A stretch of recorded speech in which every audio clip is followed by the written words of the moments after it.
আলাইকুম কলিজারা পুরা ভাইয়ারা সবাই কেমন আছেন? আশা করি ভালো আছেন। আলহামদুলিল্লাহ আপনাদের বোনও ভালো আছে। রোজকার মতন ভিডিওটা শুরু করলাম ইফতারির সময় থেকে। এখন বাজে ইফতারির সময় হয়ে গেছে, আমি পানি খেয়ে আসছি, আপনাদের মাঝে শেয়ার করছি। ডাক্তারখানা আসছি, দেখা হয়ে যেত এতক্ষণ, কিন্তু দেখেনি, তারা বসে বসে গল্প গুজব করতেছে।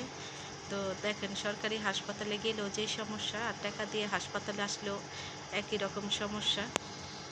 সবাই দেখেন কেউ নাই, সবাই ইফতার করতেছে আর আমরা বসে রয়েছি। আমরা রোজাদার ব্যক্তি, কিন্তু আমাদের কোনো নাই।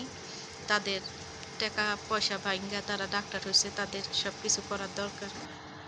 তারা টাকা পয়সা উঠাইতে হইব, তারা এটার জন্য এমন করে সরকারি হাসপাতালে আসলে। তো কে কি বলে আবার সেটা দেখতেছি। তো দেখতে থাকুন, ভালো লাগলে চ্যানেলটা সাবস্ক্রাইব করে পাশে থাকবেন। দেখেন, এখনও 10-15 মিনিট বাকি, তারপরও ডাক্তার একটা পেশেন্ট মারা গেল কি না গেল তাদের কোনো খবর নাই। তারা মোবাইলে খাতিরজামা ফোনে কথা বলতেছে, কিন্তু 10-15 মিনিট বাকি আছে, দেখে দিতে পারতো, কিন্তু দেয় নেই। বলে অপেক্ষা করেন, পরে আসবেন। এই যে দেখেন তাদের নমুনা, তারা রুমের ভিতরে বসে বসে কথা বলতেছে, আর আমার মেয়েটার কানে ছটফট করতেছে, কিন্তু তারপরও দেখার কোনো খবর নাই। আমিও একজন রোজাদার ব্যক্তি, ইফতার করব তা চিন্তা না করে মেয়েকে নিয়ে হাসপাতালে আসছি। সরকারি হাসপাতালের কি নিয়ম, কি রীতি, রুগী মারা যাবে কিন্তু তারা খাতিরজামা কথাই বলতেছে।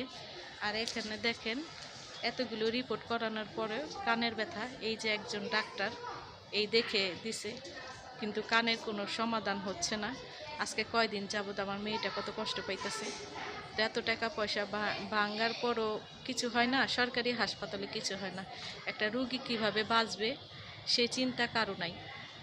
তারা এত পড়ালেখা করে ডাক্তার হয় কিসের জন্য বলেন? শুধুমাত্র টাকা কামানোর জন্য? তারা কোনো কিছু হয় না তাদের। আর এই যেই ডাক্তারকে দেখাতে আসছি সে কথা বলতেছে ফোনে, অথচ এই যে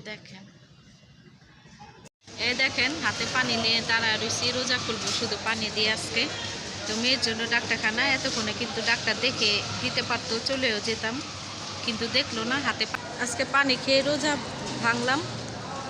কে কখন কিভাবে খাবে কেউ বলতে পারে না, কখন আল্লাহ কি রিজিকে রাখছে। আজকে আমার পানি রিজিকে ছিল, কারণ দোকান আছে, দোকানের জিনিসপত্র আছে, কিন্তু মানুষ নাই, সবাই ইফতার করতে গেছে, আর আমি হাতে নিয়ে ঘুরবো তাই আমি কিছু কিনি নাই। যারা পুরা ভাইয়ারা দেখেন, এখন তো তাদের ইফতার খাওয়া শেষ হয়নি, এখন বাজে 6টা 40। তারা ইফতার করতেই আছে, আর আমি আর আমার মেয়েটা অসহায়ের মতন বাহিরে বসে আছি। ওই পাশে মানুষ আছে, আমি ভাবলাম এক জায়গায় বসি। তো লিফটের এই সাইডে আমি বসে আছি। আমার শরীরটা অসুস্থ, আমি একটু পানি খাইছি, আমার মাথাটা ঘুরাইতেছে। খাওয়া দাওয়া এখানে কি খাবো?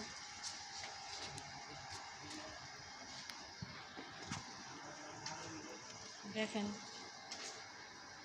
হাঁটতেছি, কিন্তু তাদের খাওয়া হয় না। বাসায় যাব কখন? মেয়েটাকে নিয়ে যে একটা ভালো ওষুধ দিলে খেলে তাড়াতাড়ি সুস্থ হয়ে যাবে। সুস্থ হয়ে আমার মেয়েটা যাতে ভালো হয়ে যায়, সবাই দোয়া করবেন তার জন্য, যাতে তাড়াতাড়ি সুস্থ হয়ে যায়। রোজা রমজানে আমার কিছু ভালো লাগতেছে না মেয়েটার জন্য। তো আপনার ভাইয়াও অনেক চিন্তিত আছে তাকে নিয়ে। ডাক্তার দেখানোর পর কি বলে আপনাদের সাথে শেয়ার করব, পারলে এখানে করব, না হলে বাসায় যে কথা বলবো আপনাদের সাথে। সবাই প্লিজ আমাকে সাপোর্ট করবেন, ভিডিওটা শেয়ার করে দিবেন, আর বেশি বেশি লাইক কমেন্ট শেয়ার করে বোনের পাশে থাকবেন। আপনাদের বোন একজন অতি সাধারণ, ছেলে মেয়েগুলো হাসপাতালে খেলতেছে।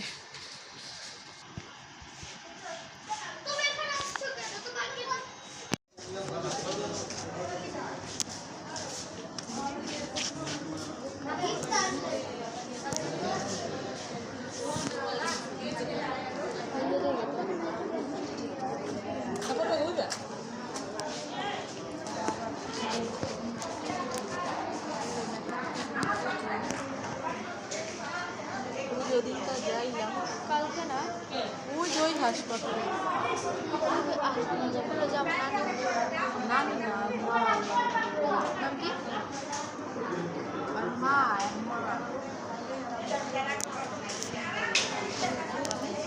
ওই দেখালা এই ডাক্তারের রুমে আসছে, সে কথা বলতেছে খাতি জামা। এই যে এত নাম্বার রুম, তার কথা বলা শেষ হইতেছে না। এই যে হাসপাতাল 6 তলা, হ্যাঁ এটা 5 তলা, লিফটের 6।